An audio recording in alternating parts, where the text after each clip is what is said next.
Wasallama tasliman katsira amma ba'd. Saudaraku yang dimuliakan Allah, kita bersyukur pada Allah malam ini kembali bisa melanjutkan pembacaan kitab Al-Irsyad ila Sahihil I'tiqad karya Syekh Shalih Ibnu Fauzan Al-Fauzan hafizahullahu taala. Dan kita sekarang masuk Al-Aslus Sadis, pokok. Qala hafizahullah, la syakka anna itsbata al-qada'i wal qadari wa wujubil imani bihima wa bima tadammanahu min a'dhami arkanil iman. Tidak diragukan bahwa penetapan qada dan qadar dan wajibnya mengimani keduanya serta apapun yang dikandung oleh keduanya adalah diantara rukun iman yang paling agung. Karena Nabi SAW mengatakan al-imanu an tu'mina billahi wa malaikatihi wa kutubihi wa rusulihi wal yaumil akhiri wal bil qadari khairihi wa syarrihi.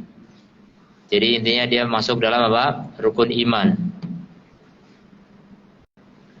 Wa qala ta'ala, dan Allah Ta'ala berfirman, inna kulla syai'in khalaqnahu biqadarin. Sesungguhnya segala sesuatu kami ciptakan dengan qadar, dengan takdir. Wal qadar dan takdir masdar qadartu syai'. Aku mentakdirkan sesuatu. Idza ahadtu bimiqdarihi, jika aku meliputi dengan ukurannya. Wal murad huna, dan yang dimaksud di sini ta'alluqu ilmillahi bil kainati, kaitan ilmu Allah terhadap segala yang ada, makhluk. Wa iradatuhu laha, dan kehendak Allah terhadap segala kejadian. Azalan, sejak azali. Azali itu tanpa permulaan, ya, sejak dulu kala tanpa permulaan. Qabla wujudiha, sebelum wujudnya, sebelum diwujudkan.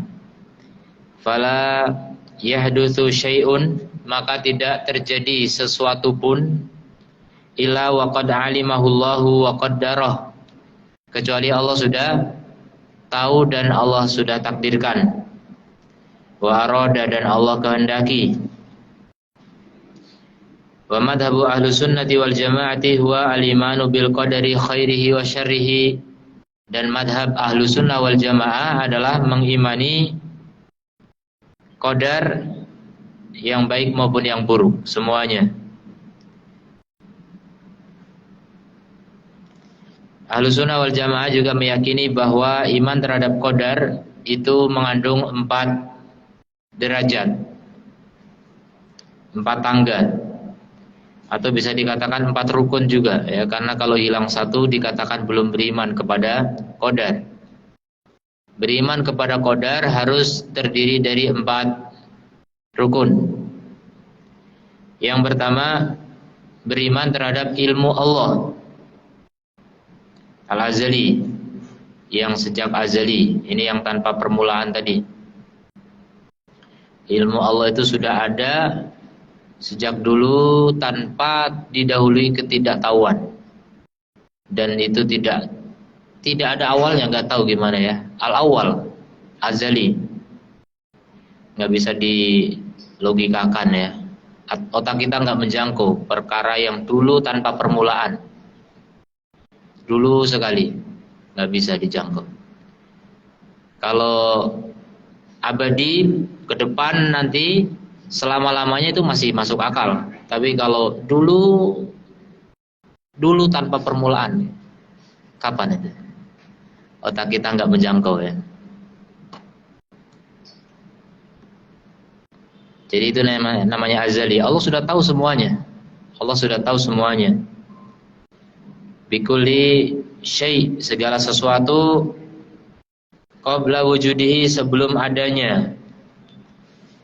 Wa min dzalika ilmuhu bi amalil ibad, diantaranya juga ilmu terhadap amalan hamba semua. Kita melakukan apa sudah Allah tahu sebelumnya, semua, tanpa kecuali. qabla an ya'maluha, sebelum hamba melakukannya. Kemudian atsaniyah yang kedua, al-imanu bi anna Allah kataba dzalika fil lauhil mahfuz. Beriman bahwa Allah menulis semua itu di dalam Lauhul Mahfuz. Ini yang sering disebut takdir ya. Takdir itu adalah tulisan. Takdir itu adalah ukuran. Takdir itu seperti kalau kita rencana, planning, pola. Sebelum menjahit orang bikin pola. Sebelum bikin rumah bikin gambar dulu. Nah, itu seperti itu seakan-akan takdir. Itu yang disebut dengan qadar ya, takdir. Nanti kalau qada itu ketika merealisasikan, mewujudkan.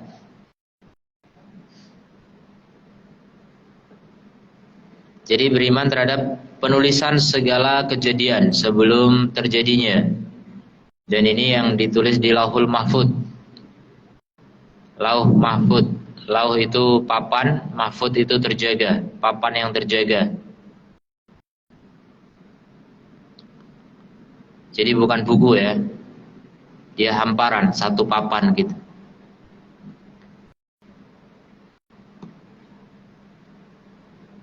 Dan itu ditulis 50.000 tahun sebelum menciptakan langit dan bumi. Berarti ini bukan azali. Yang azali ilmu Allah tadi. Jadi kalau penulisan ada permulaannya. Itu mulainya kapan? 50.000 tahun sebelum menciptakan langit dan bumi. Menciptakan langit bumi kapan? Entah berapa juta tahun sebelum menciptakan Adam, kita nggak tahu ya. Wallahu a'lam.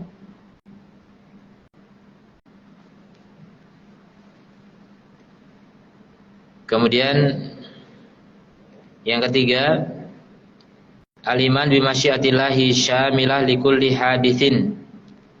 Beriman terhadap kehendak Allah yang mencakup seluruh kejadian. Wa qudratuhu at-tama alaihi, dan kemampuan Allah yang sempurna atasnya. Jadi segala kejadian itu dengan kemauan dan kemampuan Allah semuanya. Tidak ada sesuatu terjadi yang Allah tidak kehendaki. Tidak ada. Itulah Allah yang maha sempurna kekuasaannya. Jadi kesempurnaan kekuasaan Allah diantaranya apa? Tidak terjadi sesuatu pun tanpa kehendak Allah. Semua terjadi dengan kehendak Allah. Termasuk orang sujud kepada berhala, itu dikehendaki Allah. Semua, tidak ada yang terjadi tanpa Allah kehendaki.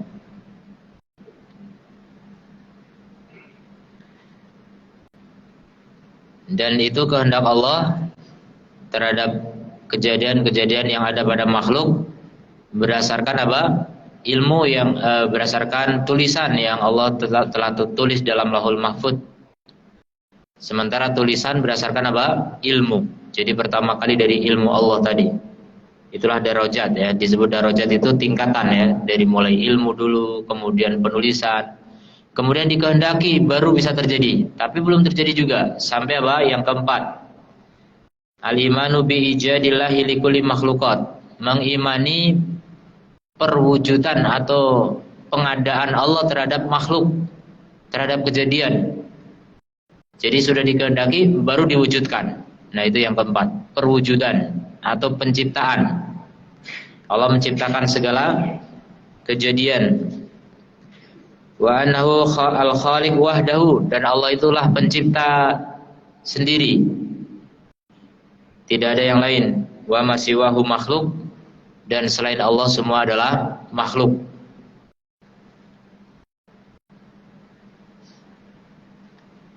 Selain Allah semua adalah makhluk.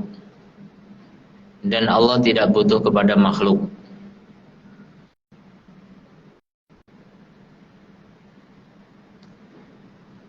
Di antara dalil dari tingkatan yang pertama dan kedua, yaitu ilmu dan penulisan, adalah surat Al-Hajj ayat 70. Allah berfirman, Alam ta'lam annallaha ya'lamu ma fis sama'i wal ard. Apakah kamu tidak tahu bahwa Allah itu mengetahui apa yang di langit dan di bumi? Inna dzalika fi kitab. Sungguhnya itu di dalam kitab. Inna dzalika 'alallahi yasir. Sungguhnya itu terhadap Allah adalah mudah. Jadi Allah tahu dikatakan pertama, baru kemudian itu di dalam kitab, sudah ditulis. Kitab itu artinya tulisan, bukan kitab buku ya. Ini orang ngiranya ini kitab nih berarti buku, enggak. Kitab itu ada banyak makna ya. Kitab kalau bahasa kita sering diterjemahkan buku. Itu salah satu dari makna kitab. Makna kitab yang lain adalah kumpulan, segala sesuatu yang berkumpul itu namanya kitab. Makanya termasuk kenapa buku itu disebut kitab? Karena dia terdiri dari kumpulan. Kumpulan apa? Kumpulan kertas, kumpulan tulisan, kumpulan ya macam-macam yang dikumpulkan di situ. Pemikiran dan sebagainya. Tapi kitab dengan makna yang lain selain buku dan kumpulan juga bermakna tulisan. Kataba, dari kata kataba yaktubu, menulis. Jadi kitab itu artinya tulisan. Walaupun tulisannya di tembok itu namanya kitab juga. Jadi nggak harus berupa buku gitu. Makanya Lauhul Mahfuz itu bukan buku.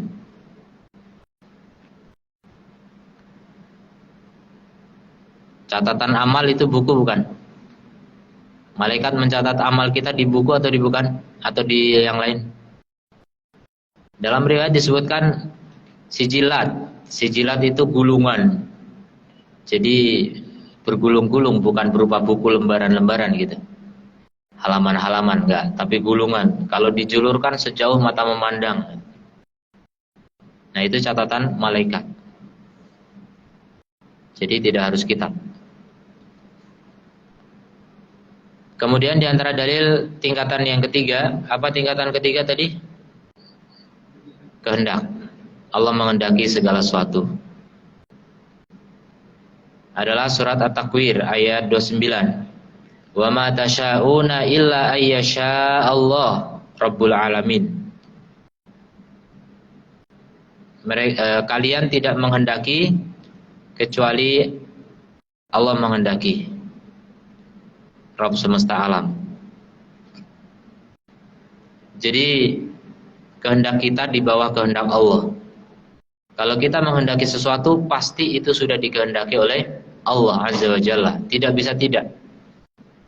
Nggak mungkin kita menghendaki sesuatu yang nggak dikehendaki oleh Allah. Nggak mungkin. Jadi kehendak kita di bawah kehendak Allah. Oh, berarti kita dipaksa oleh Allah? Enggak, kita nggak dipaksa. Itu Jabariyah. Makanya nanti kita lihat ya aliran sesat dalam masalah takdir ini. Kehendak kita di bawah kehendak Allah, tapi Allah nggak maksa kita. Kita bebas milih, terserah. Tapi ya tetap di bawah kehendak Allah. Jadi beda antara dipaksa sama di bawah kehendak Allah. Kemudian juga firman Allah dalam surat Al-Maidah ayat 1. Innallaha yahkumu ma yurid. Sungguhnya Allah menghukumi apa yang Allah kehendaki. Iradah, yang Allah inginkan. Jadi kehendak maupun keinginan sama ya.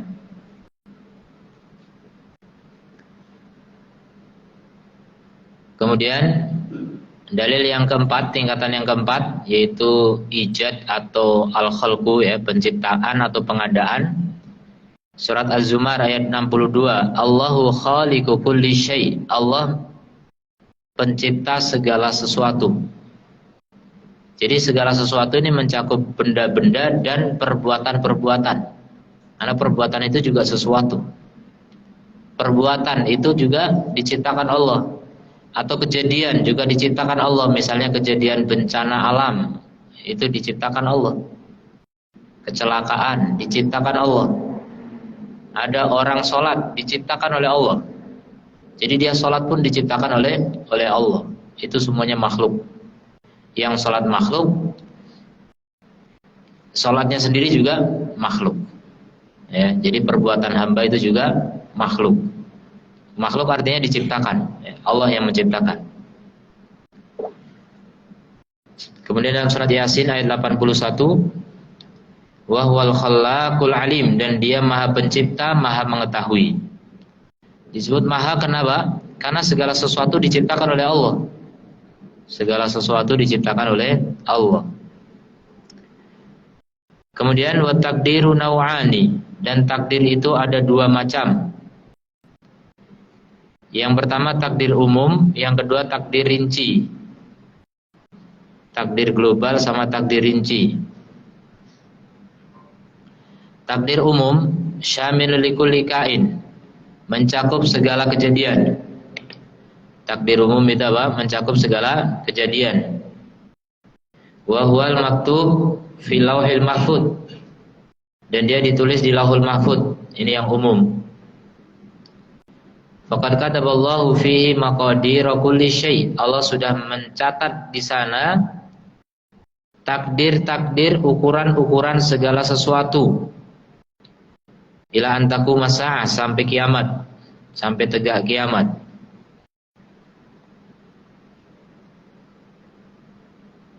Kama fil hadis alladzi rawahu Abu Dawud, seperti dalam hadis riwayat Abu Dawud dalam sunan beliau. Dari Ubadah bin Samit radhiyallahu anhu, beliau berkata, aku mendengar Rasulullah sallallahu alaihi wasallam bersabda, awwalu ma khalaqallahu al-qalama. Pertama kali ketika Allah menciptakan pena, qala lahu, Allah berfirman kepada pena, uktub, tulislah. Qala, maka pena menjawab, mama aktub, apa yang aku tulis? Qala, kata Allah, uktub maqadira kulli syai'in hatta taquma sa'atu. Tulis takdir-takdir segala sesuatu sampai tegak kiamat. Dan inilah takdir yang umum seluruh makhluk, ya, mencakup seluruh makhluk, enggak cuma manusia, ya, seluruh makhluk. Kejadian apapun. Kejadian ada tanah longsor, ada kejadian apa, semua itu ditulis di dalam lauhul mahfuz. Kemudian takdirul mufassil, takdir yang merinci. Takdir yang kedua, takdir yang merinci, li takdiril am. Merinci apa? Merinci takdir yang umum tadi. Jadi ada takdir global, ini takdir perinciannya. Dan takdir perincian ini tidak akan keluar dari yang global, ya. Tidak melenceng, tidak menyangkal, tidak membantah, tidak berseberangan. Dan takdir rinci ini ada beberapa macam. Yang pertama, takdirul umri, takdir seumur hidup. Sebagaimana dalam hadis Ibnu Mas'ud radhiyallahu anhu tentang perkara yang ditulis atas janin.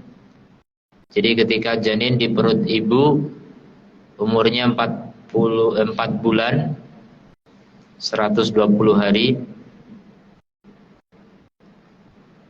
maka apa? Ditiupkan ruh, dan jadi malaikat suruh meniupkan ruh, kemudian apa? Menulis takdirnya selama hidupnya. Nah, itu disebut takdir umri, takdir seumur hidup. Jadi seumur hidup cuma sekali itu ditulis. Wa huwa fi batni ummihi, dia di perut ibunya menulis 4 perkara, ya. Yaitu ajalnya, batas hidupnya sampai mati. Kemudian rizkinya, rizki pun udah ditulis. Jadi orang yang kerjanya peras keringat banting tulang, ya tetap rizkinya segitu-segitu, nggak lebih. Makanya nggak usah ditambahi dengan yang haram, ya. Rugi kita. Mau nyari yang haram juga tetap nggak lebih dari yang ditakdirkan. Mendingan yang halal saja. Atau tetap kita akan meraih apa yang sudah ditulis. Dan catatan takdir tentang rizki kita itu nggak berubah. Sudah paten, nggak akan berubah. Antum malas kerja ya segitu, kerjanya ngotot ya segitu. Tapi kita nggak tahu rahasia Allah. Makanya ya tidak masalah antum mau kerja maksimal, tapi jangan haram gitu, rugi kalau haram. Tapi lebih bagus lagi jangan hanya ngotot kerja tapi malas ibadah ya. Kalau bisa kerja itu nggak usah terlalu ngoyo, tapi ibadah yang ngoyo. Dan itulah perintah Allah dalam Al-Quran ya. Kalau menuju ibadah, menuju akhirat itu selalu dengan kata-kata berlomba, bersaing, cepat. Sabiqu ila magfiratim mir rabbikum. Sari'u ila wasari'u ila magfiratim mir rabbikum. Jadi bersainglah, bersegeralah untuk mendapatkan ampunan Rabb kalian. Fastabiqul khairat, berlombalah dalam kebaikan. Wa fi dzalika falyatanafasil mutanafisun. Dalam hal itu hendaknya bersainglah orang-orang yang bersaing. Fafirru ilallah, berlarilah menuju Allah. Jadi cepat gitu. Kita disuruh cepat untuk mengejar akhirat. Tapi untuk dunia jangan dikejar. Famshu fi manakibiha. Berjalanlah di penjuru-penjuru bumi. Jadi jalan aja, jangan lari-lari gitu. Ada orang yang nyari duitnya lari-lari ya. Kebetulan dia pelari. Ya itu tidak masalah. Maksudnya ngoyonya itu loh. Jangan terlalu berlebihan diforsir untuk mengejar dunia gitu. Kalau bisa kita punya badan 50% capek untuk akhirat, 50% untuk dunia. Bahkan lebih bagus lagi capeknya untuk akhirat tuh luar biasa. Seperti para salafus soleh. Mereka berjibaku untuk mengejar akhirat. Mereka mengikuti Rasul yang bengkak-bengkak kaki untuk tahajud misalnya. Mereka lama sholatnya, mereka jihad menumpahkan darah, mereka berdakwah, mereka sedekah, mereka habiskan harta untuk membela agama Allah, Masya Allah. Itu yang kita kalah jauh dengan para salafus soleh. Kebanyakan letihnya kita karena dunia, masih jarang kita letih karena akhirat.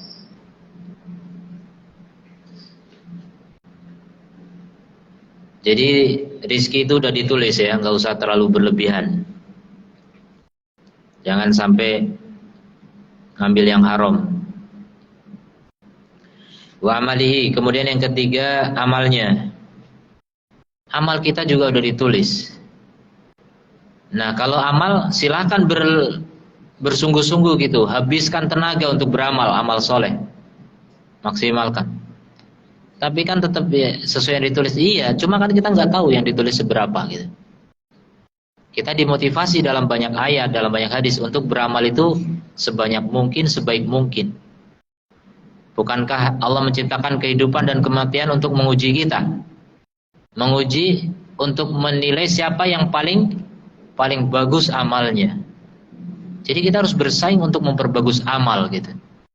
Untuk amal itu harus yang terbaik. Allah nggak bilang untuk menguji siapa yang paling banyak hartanya, enggak. Yang paling bagus hartanya, enggak. Tapi apanya? Amalnya. Berarti itulah tempat kita bersaing. Itulah tempat kita berlomba, bersungguh-sungguh, berjuang, berjihad. Jangan malah salah fokus ya. Dan kebanyakan manusia sudah salah fokus sekarang. Makanya mudah-mudahan orang ngaji nggak salah fokus. Ini ngaji, bedanya ngaji dengan nggak ngaji di situ. Orang ngaji itu ngerti tujuan hidup. Orang ngaji itu ngerti bagaimana mengelola umur, mengelola waktu, mengelola hidup semua. Kalau orang nggak ngaji ya hidupnya seperti binatang ya, bahkan lebih sesat daripada binatang ternak. Yang nggak ngaji sama sekali ya, yang betul-betul nggak ngerti agama sama sekali. Itu ya mirip binatang ternak, bahkan lebih buruk. Hidupnya hanya untuk makan, hidupnya hanya untuk berhubungan seksual, hidupnya hanya untuk senang-senang, pokoknya happy-happy saja. Itulah orang yang tidak ngerti hakikat kehidupan. Dan kaum muslimin mulai banyak yang mengikuti gaya hidup seperti itu. Terutama di akhir zaman seperti sekarang, terlalu banyak hal-hal yang melalaikan. Ya. Begitu semangatnya manusia untuk mengejar dunia luar biasa, Masya Allah. Yang ngejar harta sampai sakit-sakitan tuh ngejar harta. Sampai lupa keluarga mengejar harta. Yang ngejar jabatan juga gitu. Sampai lupa agama. Sampai pergi ke dukun biar menang dalam pemilu. Itu kan betul-betul melalaikan akhirat demi dunia yang fana. Naudzubillah min dzalik. Yang ingin popularitas juga gitu sama. Demi menang, demi juara dalam sepak bola gitu misalnya.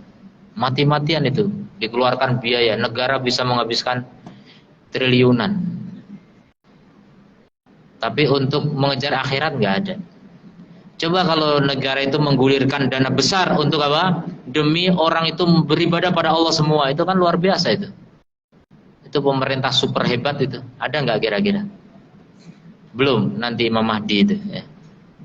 Belum ada pemerintah begitu. Rata-rata pemerintah itu gagal fokus. Ini saya nggak bilang pemerintah Indonesia ya, pemerintah semua. Rata-rata gagal fokus. Mereka hanya mencari kesejahteraan dunia, bukan mencari kesejahteraan akhirat. Karena rata-rata orang nggak percaya dengan akhirat.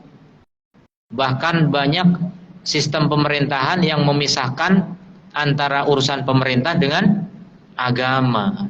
Nggak boleh bicara agama di pemerintahan. Ya itulah kedunguan manusia ya.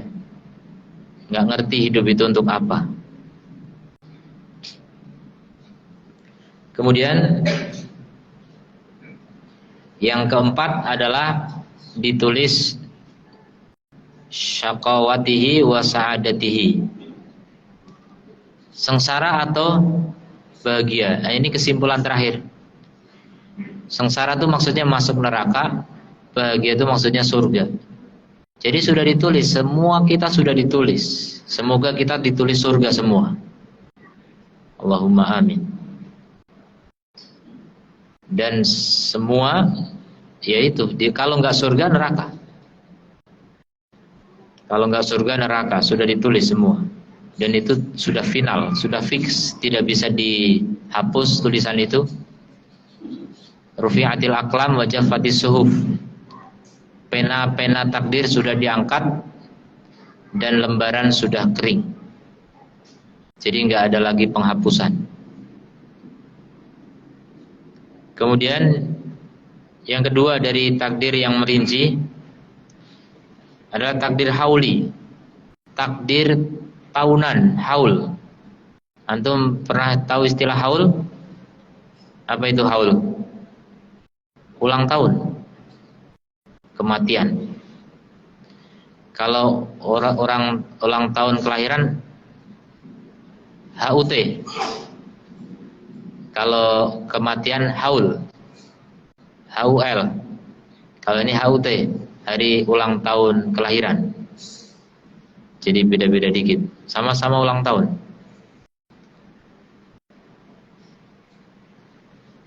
Dan itu dua-duanya bukan ajaran Islam ya. Baik haul maupun HUT nggak ada dalam Islam.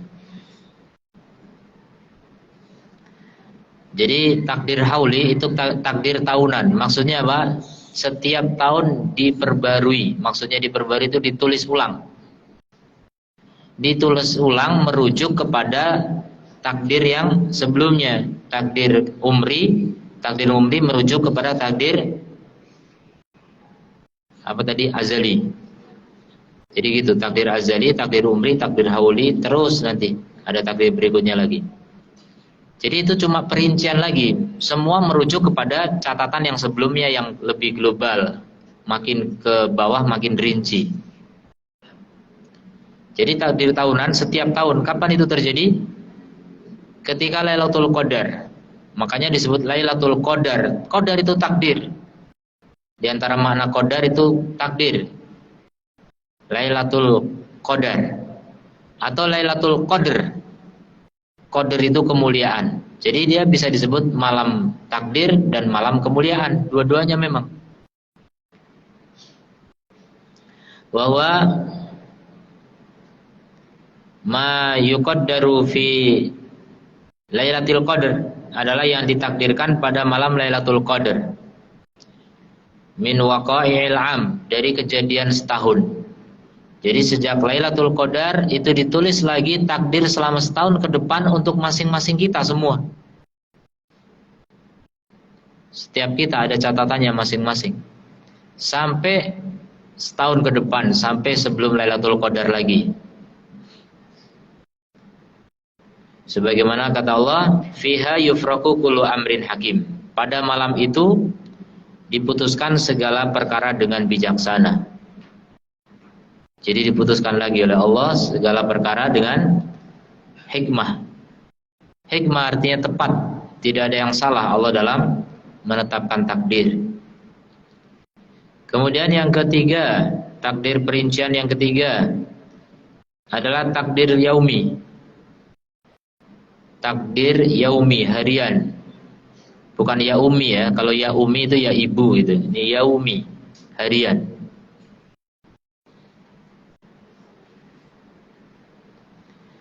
Wa huwa ma yuqaddiru min hawaditsil yaum, yaitu yang ditetapkan dari kejadian-kejadian sehari, min hayatin wa mautin wa izzin wa dullin, berupa kematian, kehidupan,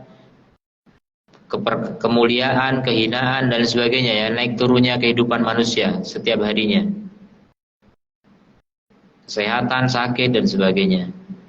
Sebagaimana dalam firman Allah Ta'ala, kulla yaumin huwa fisyan. Setiap hari Allah itu sibuk dengan semua urusan. Jadi semua kejadian ini diurus oleh Allah Subhanahu wa Ta'ala. Allah nggak perlu istirahat, Allah nggak capek. Orang Yahudi dulu bilang Allah menciptakan langit bumi 6 hari, kemudian istirahat di hari yang ke-7, hari Sabtu. Sabat itu istirahat. Itu tuduhan pelecehan terhadap Allah Azza wa Jalla dari orang Yahudi.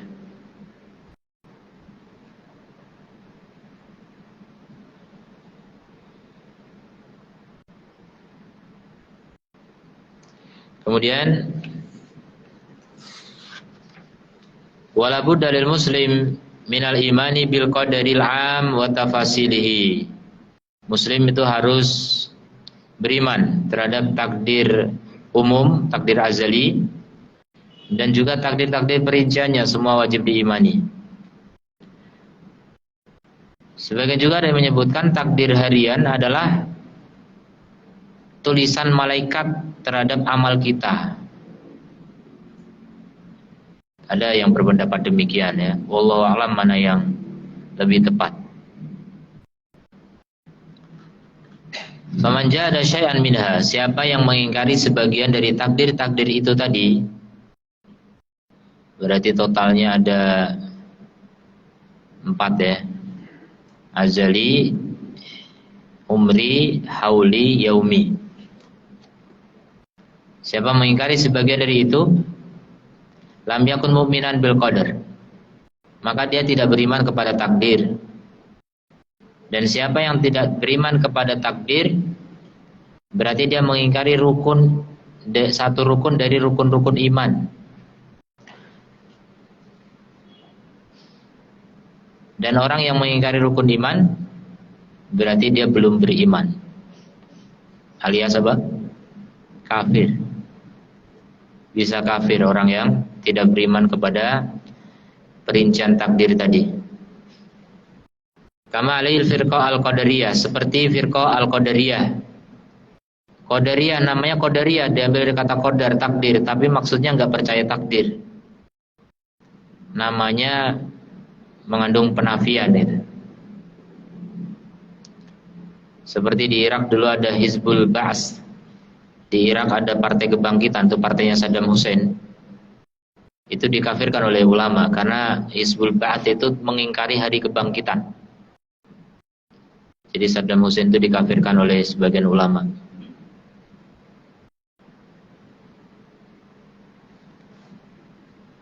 Kemudian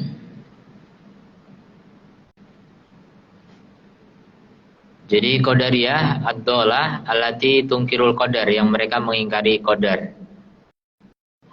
Wa hum fi hada ingkar ala qismain. Qadariyah ada 2 kelompok. Kelompok yang pertama, Ini yang ekstrim, al-qadariyah al-hula, qadariyah ekstrim yang melampaui batas hulu. Alladzina yungkiruna ilmallah. Yang ekstrim ini mengingkari 4 tingkatan takdir tadi. 4 derajat takdir, bukan 4 yang takdir azali, umri, yaumi, itu bukan itu. Yang 4 tingkatan takdir yang tadi ya. Ilmu, tulisan, kehendak, penciptaan. 4-4-nya diingkari. Ini qadariyah ekstrim. Berarti mereka menganggap Allah itu nggak tahu sebelum terjadi. Itu melecehkan Allah subhanahu wa ta'ala. Dan tidak layak bagi orang yang melecehkan Allah sebuah nama kecuali kafir. Maka mereka dikafirkan oleh para ulama. Mereka mengingkari ilmu Allah terhadap segala sesuatu sebelum terjadinya. Dan mengingkari penulisannya terhadap segala sesuatu di lahul mahfud. Jadi nggak ada lahul mahfud. Mereka mengatakan innallaha amara wa naha. Allah menyuruh dan melarang. Wa huwa la ya'lamu.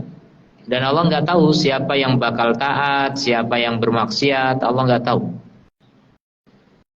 Fal amru unfun, katanya.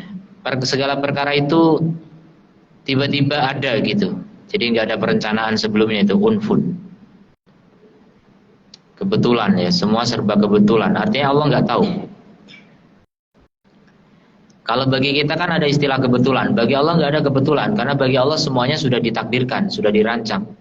Kalau kita enggak, kebetulan ketemu kamu, padahal nggak dirancang kan, kita nggak tahu, padahal itu takdir gitu. Makanya kita bilang kebetulan menurut kita, bagi Allah ya bukan kebetulan. Takdir kita ketemu gitu, ya kebetulan bagi kita, tapi takdir gitu. Bagi Allah nggak ada yang kebetulan. Tapi bagi mereka begitu, kebetulan. Segala sesuatu itu terjadi dengan kebetulan. Artinya tanpa rancangan. Unf, ya, tanpa rancangan dari Allah sama sekali. Mereka mengingkari ilmu Allah. Mereka mengingkari takdir rancangan Allah. Lam yasbiq fi ilmillahi wa takdirihi. Jadi tidak didahului dalam ilmu Allah dan takdirnya. Dan firqah ini sudah lenyap atau hampir lenyap, wallahu alam ya. Artinya nggak ada sih orang yang ngaku-ngaku begini ya. Kalau masih ada ya mungkin orang hampir punah itu. Mungkin ada segelintir ya, kata Syekh, hampir punah. Saya juga nggak tahu kan, nggak mensensus keyakinan orang. Kemudian yang kedua, al-qadariyah yang tidak ekstrim, yaitu mereka mengakui ilmu Allah dan juga penulisan, tapi mereka mengingkari kehendak atau kehendak, mulai kehendak juga diingkari ya, dari tulisan Allah alam. Pokoknya mengingkari kehendak dan penciptaan. Mereka menganggap apa yang dilakukan manusia itu enggak dikehendaki Allah, bukan kehendak Allah. Allah cuma tahu gitu.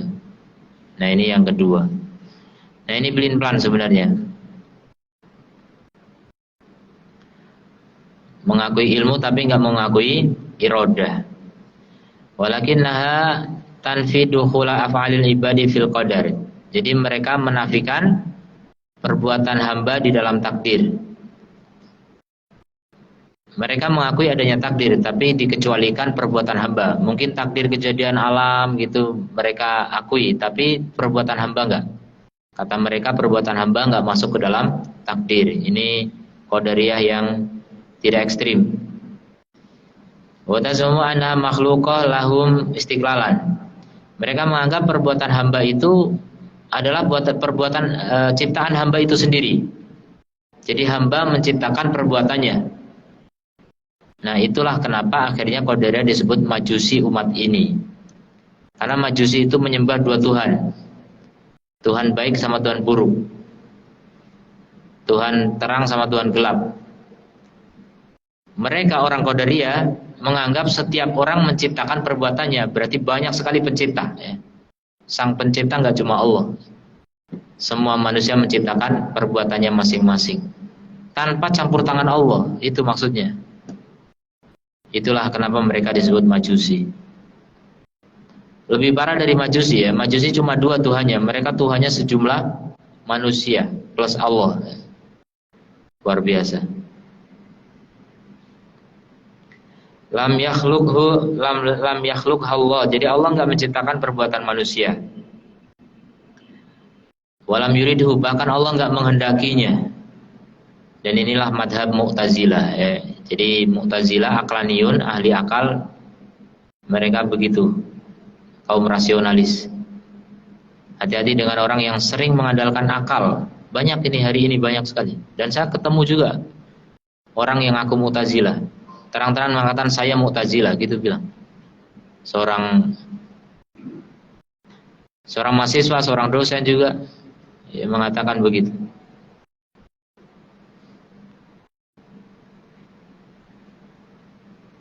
Bangga dengan Mu'tazilah, rasionalis. Bagi kaum rasionalis, agama ini harus yang masuk rasio mereka. Kalau nggak masuk ke dalam rasio mereka, nggak masuk akal mereka, nggak bakal diterima. Makanya mereka mengupayakan merasionalisasi agama gitu. Semua diupayakan untuk dirasionalkan.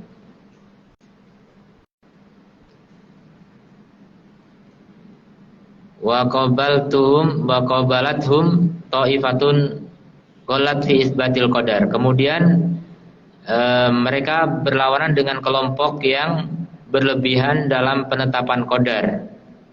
Hatta salabu al-'abd qudratahu, sampai menghapuskan dari hamba kemampuannya dan kehendaknya. Ini Jabariyah atau Jabriyah. Jabriyah ini menganggap hamba ini nggak punya kehendak, nggak punya kemampuan. Jadi hamba itu dipaksa oleh Allah seperti bulu yang ditiup angin, nggak punya pilihan. Padahal kalau menurut teori fisika, bulu ditiup angin pun ada perlawanan ya, ada reaksi. Setiap ada aksi ada reaksi.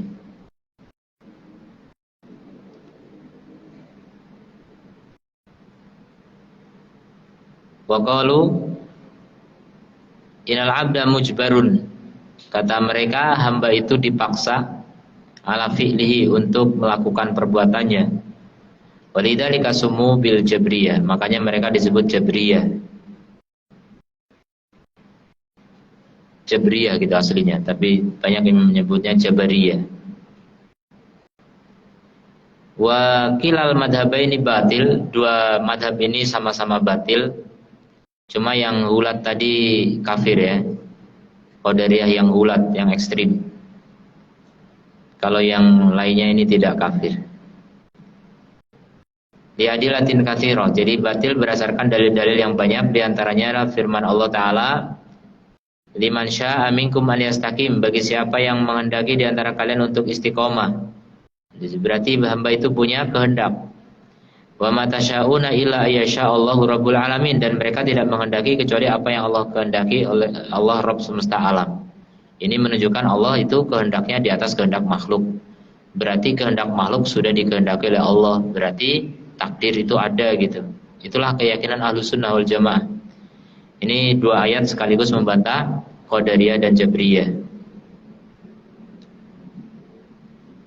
Kemudian Allah berfirman, liman syaa minkum man yastaqim, ini yaruddu alal Jabriyah, karena Allah menetapkan bagi hamba kehendak, sementara mereka menganggap hamba itu dipaksa, tidak punya kehendak. Kemudian wa ma tasyauna illa ayyasha'allahu rabbul alamin, ini bantahan terhadap Qadariyah yang mengatakan kehendak hamba itu terpisah dari kehendak Allah. Hamba menciptakan perbuatannya sendiri tanpa campur tangan Allah. Begitu kata Qadariyah. Dan ini semuanya adalah pernyataan batil. Li'anna Allah alaqa masyiatal 'abdi ala masyiati subhanahu. Allah kaitkan kehendak hamba dengan kehendak Allah dan menghubungkannya. Wa hadha huwa madhabu Ahlussunnati wal Jamaati. Inilah madhab Ahlussunnah wal Jamaah fi hadzal qadiyah, dalam masalah ini. Falam yufarritu tafritul Qadariyah an-nufat. Mereka tidak berlebihan seperti berlebihannya Qadariyah yang menafikan takdir, dan juga tidak berlebihan seperti berlebihannya Jabariyah yang menetapkan takdir tapi kelewatan sampai menghilangkan kehendak hamba. Maka madhab Ahlussunnah wal Jamaah diantara kedua madhab yang sesat itu. Famadhabu salaful ummah wa immatuha anna jami'a anwa'it ta'at.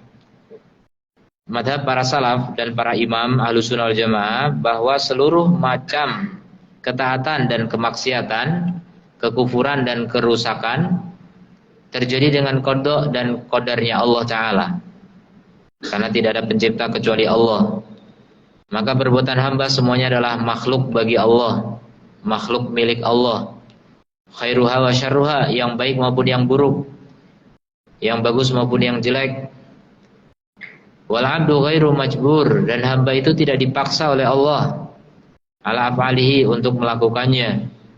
Bal huwa qadirun 'alaiha, bahkan hamba mampu melakukannya, wa qasidun laha, dan menginginkannya. Jadi ada kemauan dan ada kemampuan. Makanya hamba bertanggung jawab atas perbuatannya. Kalau berbuat buruk nanti dihukum oleh Allah, karena hamba punya pilihan. Kalau hamba nggak diberi pilihan oleh Allah, ya nggak layak Allah menghukum hamba. Hamba dihukum karena memilih perbuatan buruk. Allah menyiapkan kemampuan dan menyiapkan kemauannya. Kemampuan dan kemauannya diciptakan oleh Allah, makanya kemudian itu disebut sebagai ciptaan Allah semuanya. Kemudian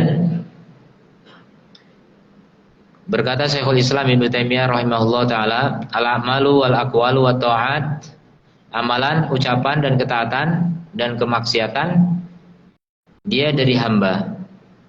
Maknanya annaha qa'imah bil abdi. Dia tegak pada hamba, ada pada hamba, dan dihasilkan dengan kehendaknya dan kemampuannya. Wa huwal muttasif biha, dan dia yang disifati dengannya. Kalau ada orang mencuri, maka siapa yang disebut pencuri? Ya yang mencuri itu, nggak mungkin Allah. Allah ini pencuri, enggak. Orang itu, karena orang itu mencuri dengan kehendaknya dan kemampuannya. Walaupun yang menciptakan kemampuan dan kemauannya Allah, tapi perbuatannya disandarkan kepada hamba.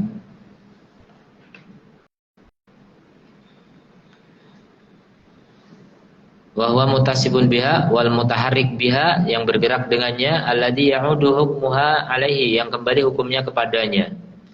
Wa hiya minallahi bimakna, dan dia dari Allah dengan makna Allah lah yang menciptakannya. Qa'imah bil abdi, yang ada pada hamba.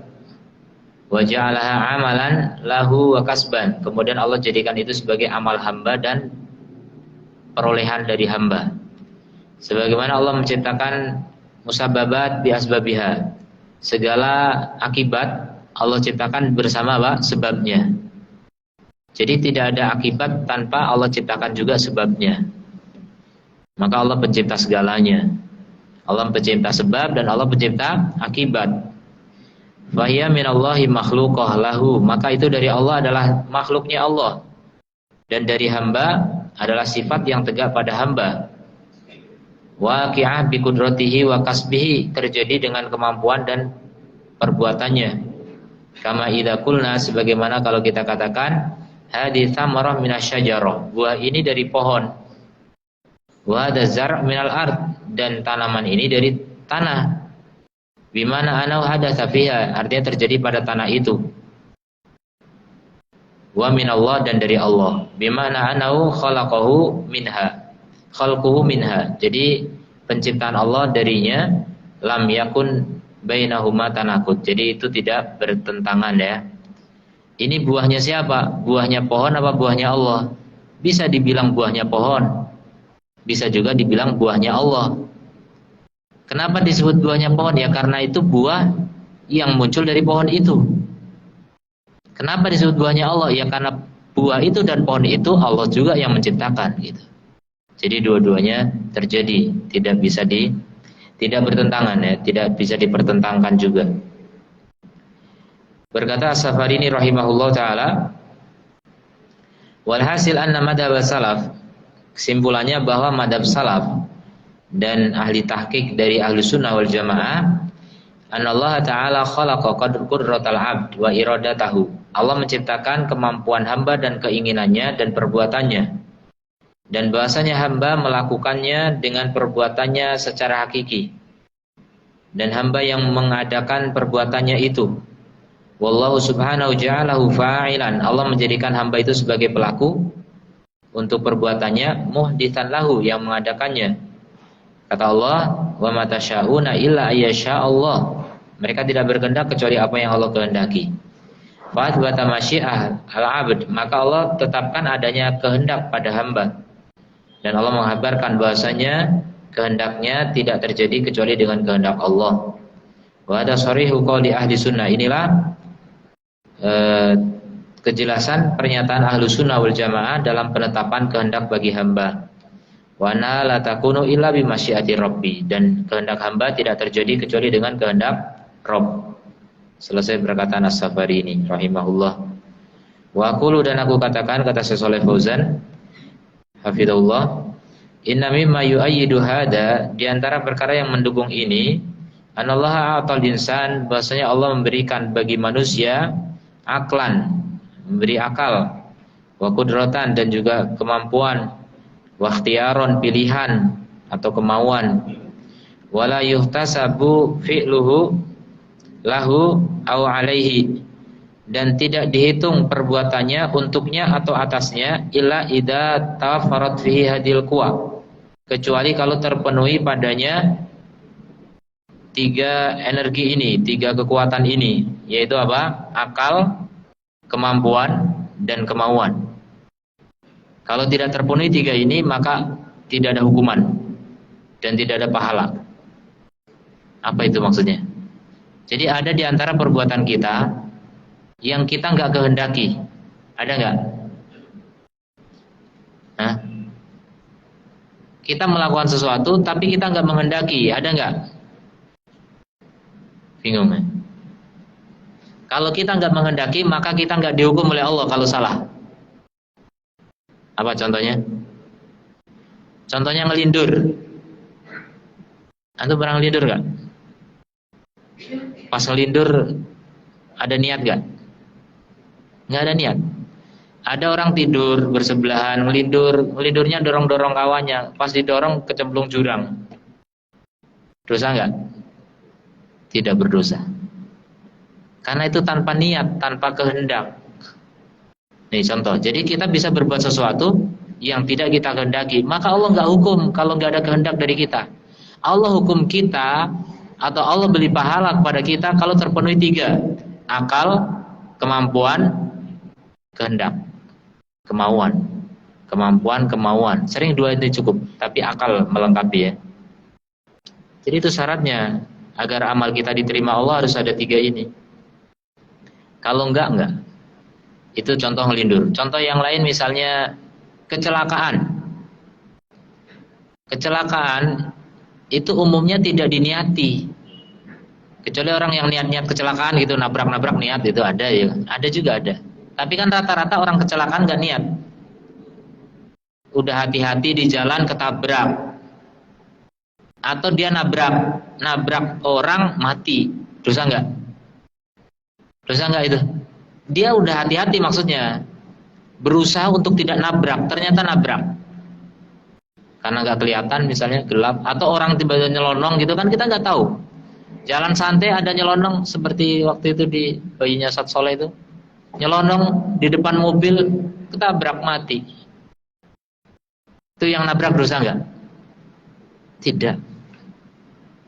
Kalau dia sudah waspada ya, udah di luar batas kemampuan manusia, gimana menghindari sesuatu yang nyelonong gitu, nggak bisa. Maka nggak ada dosa. Tapi ada hukumnya di dunia, ada gitu. Harus ada diat dan sebagainya, itu ada tetap, walaupun nggak sengaja kan. Ada pembunuhan sengaja, ada pembunuhan nggak sengaja, ada pembunuhan mirip sengaja. Itu ada 3 macam pembunuhan, macam-macam. Masing-masing ada hukumnya. Cuma secara hukum di sisi Allah nggak ada dosa. Kenapa? Karena tanpa kehendak. Ya, jadi kalau kita berbuat sesuatu tanpa kehendak itu nggak ada dosanya. Makanya ahlu sunnah itu bisa bedakan Mana perbuatan yang kita kehendaki dan mana yang nggak kita kehendaki. Dan itu banyak. Sementara Jabariyah menganggap semua perbuatan kita apa? Apa tadi Jabariyah bilang? Tidak kita kehendaki. Kan salah kan? Kita bisa membedakan mana perbuatan yang nggak kita kehendaki, mana yang kita kehendaki. Itulah kecerdasan Ahlus Sunnah wal Jamaah, bisa membedakan. Makanya bersyukur menjadi Ahlus Sunnah ya.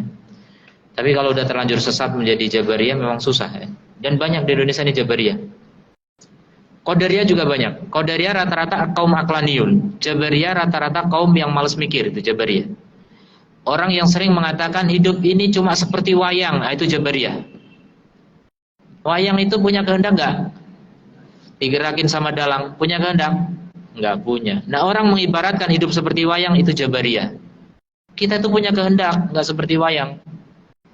Kita punya pilihan.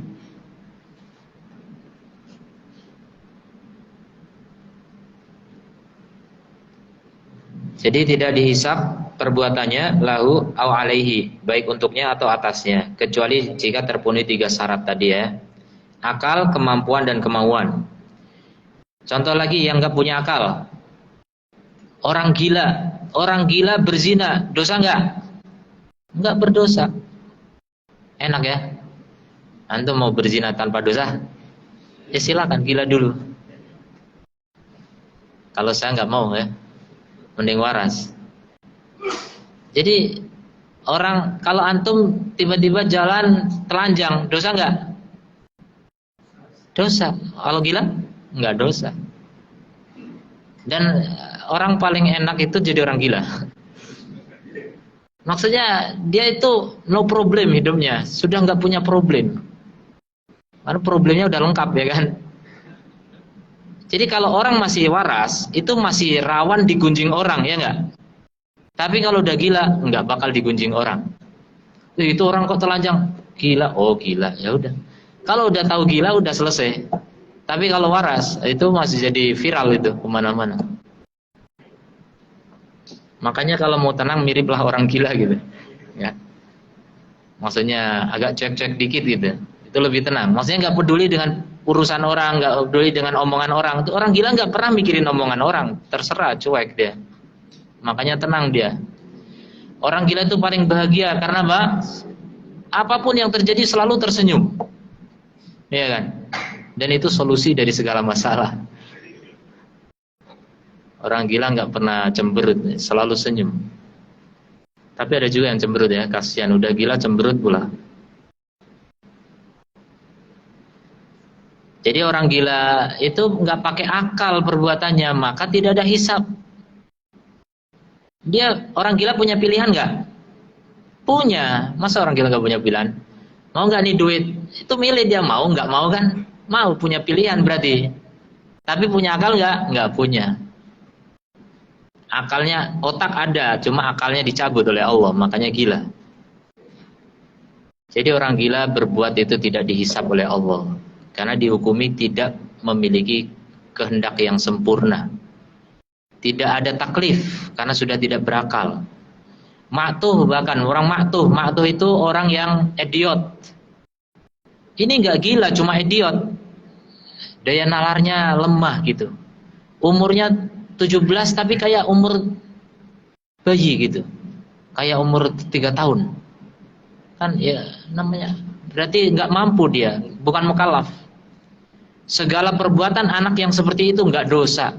Dia nyuri misalnya, nggak dipotong tangannya, terus gimana dong orang yang kecurian? Protes ke bapaknya gitu, nanti bapaknya yang ganti rugi, tetap kesalahannya ditanggung oleh walinya. Mukroh, orang yang dipaksa. Orang kalau dipaksa dan dia betul-betul diancam, dipaksa oleh penguasa gitu, orang yang berkuasa mengancamnya. Kalau dia melakukan suatu perbuatan maksiat, dosa enggak? Tidak dosa. Dipaksa untuk mengucapkan kata-kata kufur seperti sahabat sebagian dulu, enggak dosa. Disebut tetap beriman karena dipaksa. Nah, itu dipaksa itu kan di luar kehendak. Dia nggak berkehendak sebenarnya. Walaupun dia tetap berkehendak, tapi kehendaknya itu nggak sempurna gitu loh. maka di bawah tekanan, di bawah paksaan itu tidak berdosa. La tibaro lima yasduru minhum, jadi nggak ada tinjauan, nggak ada penilaian terhadap apapun yang keluar dari mereka, dari ucapan, perbuatan atau apapun ya, semuanya tidak dinilai. Wala yu'khaduna 'alaiha, tidak dihukum, tidak diberi pahala. Mimma yadullu ala annahu laisa mujbar. Jadi ini menunjukkan bahwasanya mereka tidak dipaksa oleh Allah. Kalau Allah paksa, Allah nggak berhak untuk menghukum atau memberi pahala kalau Allah paksa. Tapi Allah tidak paksa. Semua perbuatan kita free, bebas, kita boleh memilih. Makanya Allah berhak untuk menghukum. Wala mustaqil binafsi, dan tidak berdiri sendiri. Wallahul musta'an. Jadi walaupun free tetap tidak berdiri sendiri ya, karena kita tidak mampu kecuali diberi kemampuan oleh Allah Azza wa Jalla.